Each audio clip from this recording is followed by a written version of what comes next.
Nice job of obeying the rules and stopping on the red. Really appreciate it. From Australia, the land of rules, milk and honey. Nice. I thought it was the land of kangaroos, but No, rules and kangaroos. all right. So in case you missed it, though, everyone, there you have it, the Berlin Wall. Kind of anticlimactic, isn't it? Yeah. Because a lot of times people come down here and they expect something bigger and more intimidating and grander, and then that's it, and they're like, oh, well, it's not even like what 12 feet. I think it's important to remember that at the time it would have been a lot more intimidating than what it looks like today, right? But it was never high. It was, no, not usually, but they would have had barbed wire on a lot of the sections, yes. So it wouldn't have looked just like this. The reason it actually looks like this is because when it fell in 1989, you had a bunch of people coming down here and hacking away and taking parts of it home to their loved ones. The hacking got so bad that you had people selling bits of the wall in front of the wall for like $50 a pop.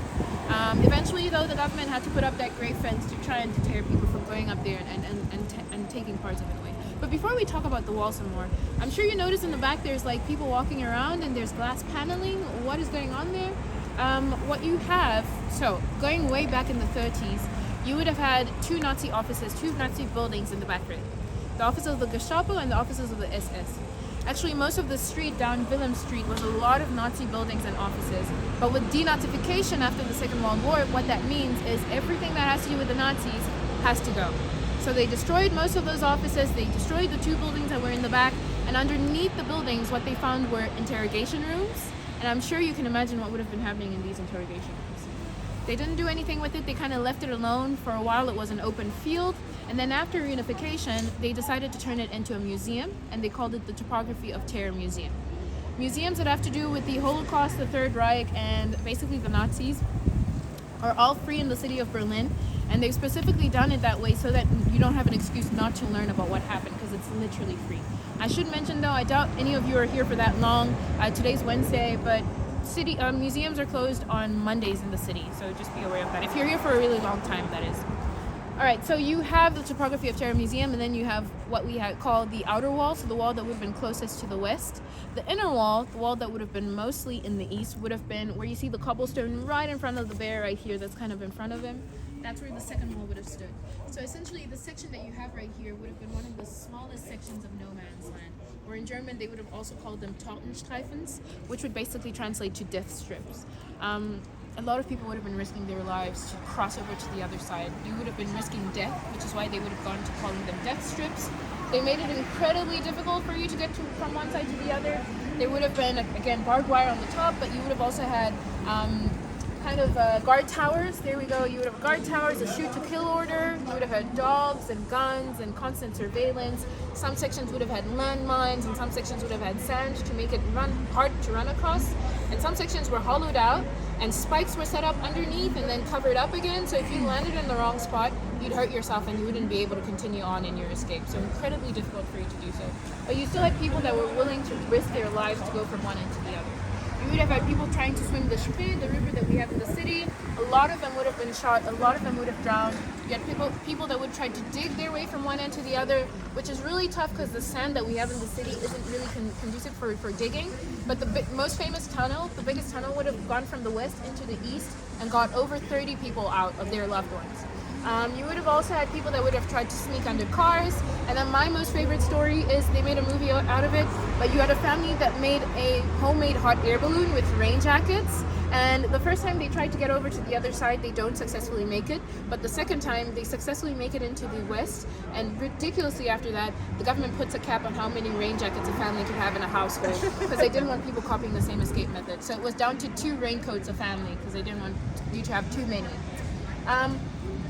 All the buildings also that were this close to the wall would have either been boarded up or done away with completely because people would have been using them, jumping over to the other side. All of them except for the building currently behind you.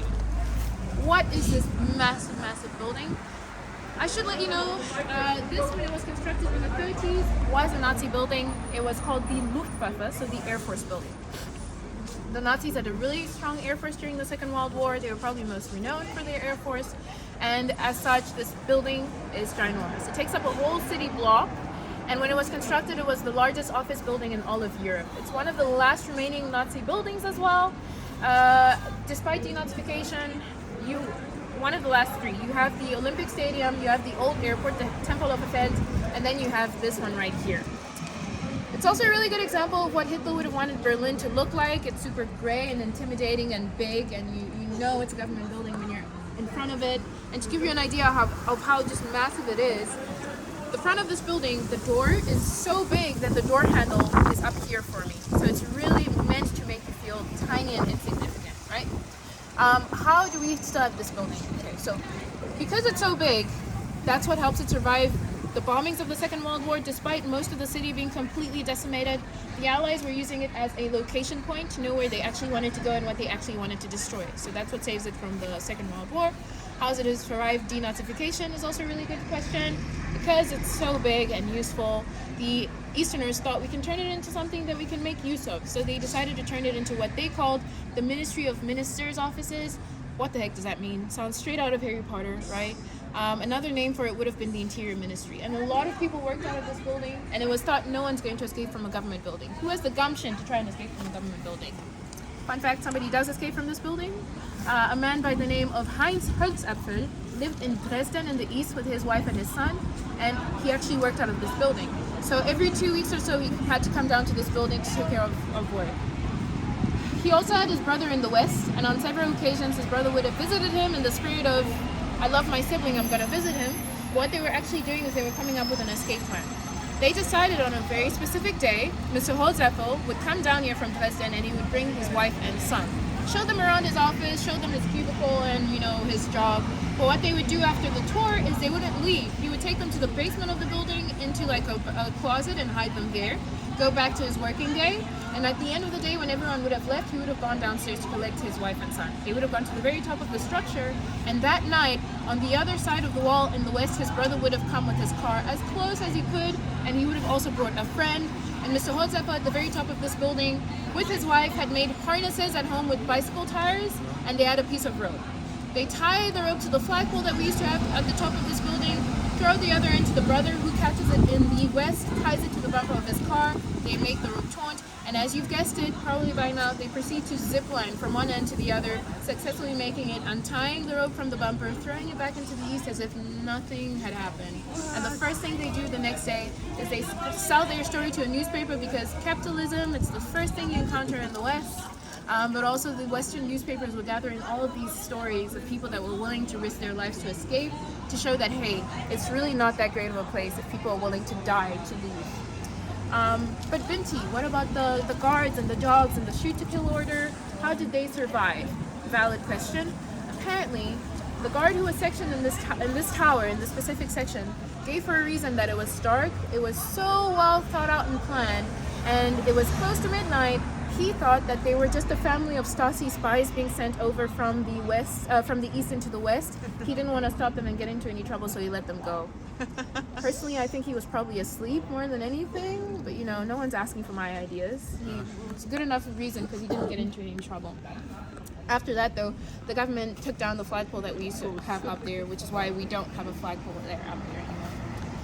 Interestingly, I should also mention that in the time from when the wall was up to when it comes down, you have a number of 5,000 people that managed to escape from one end to the other.